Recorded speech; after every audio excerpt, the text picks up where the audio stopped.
CRTV News, ici, toute l'info.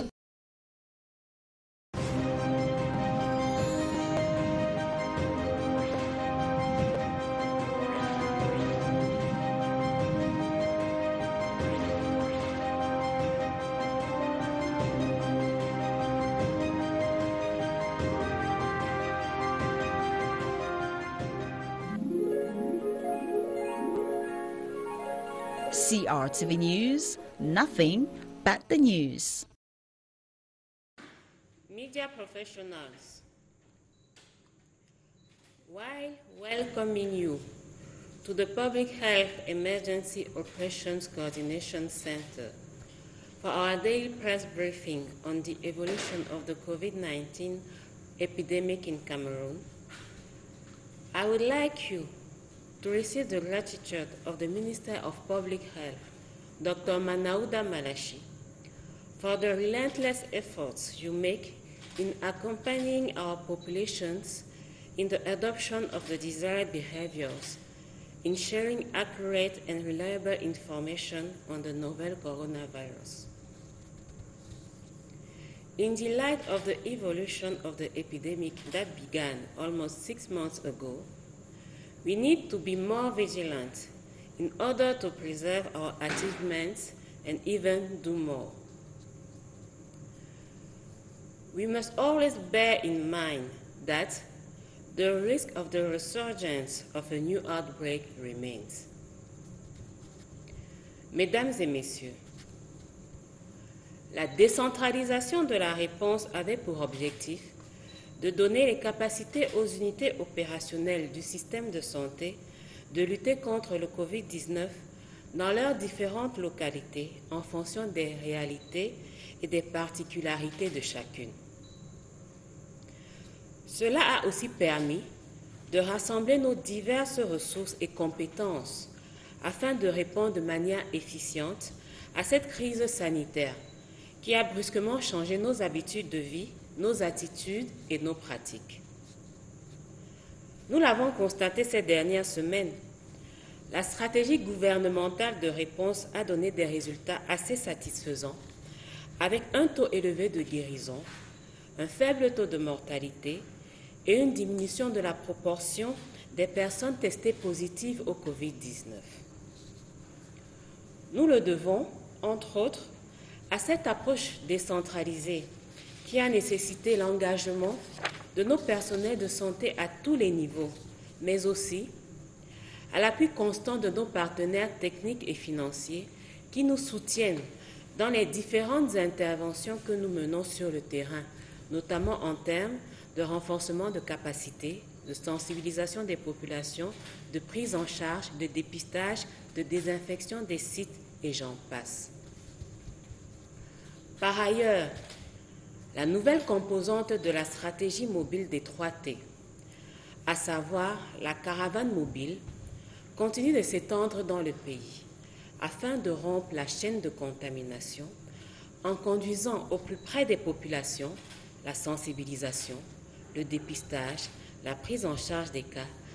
Et ces populations-là sont d'ailleurs invitées à y participer massivement.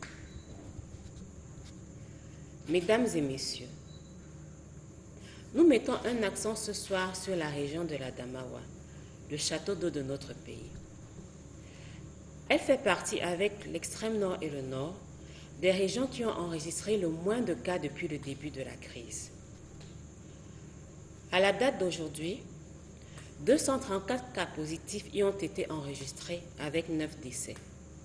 126 personnes ont été guéries et 11 personnels de santé ont été infectés par la maladie.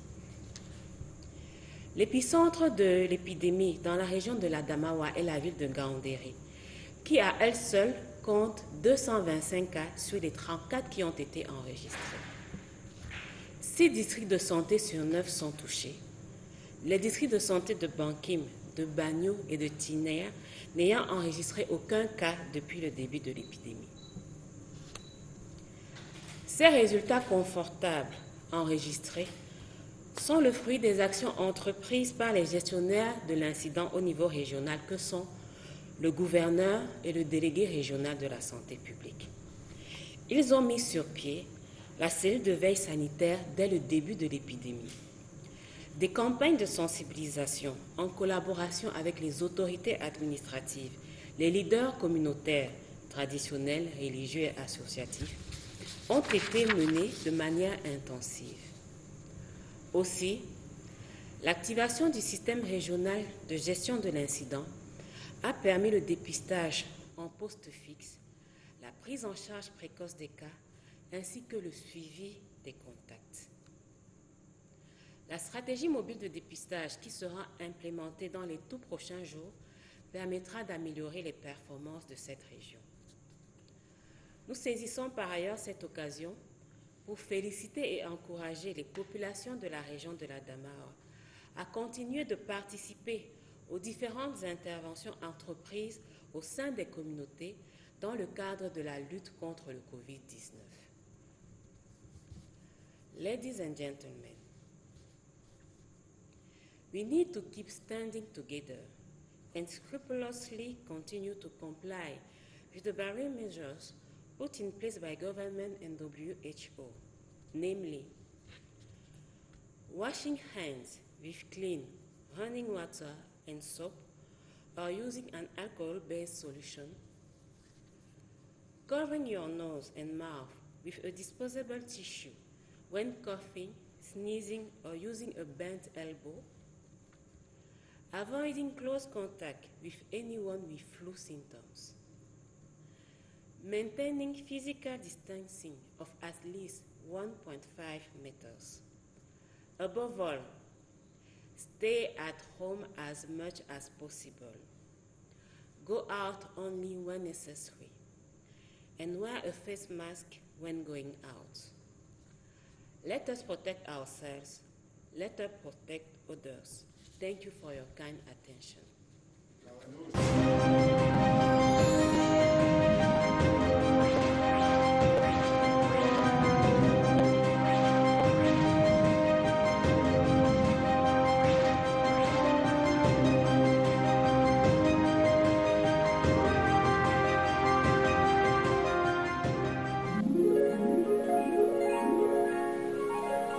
CRTV News, nothing but the news.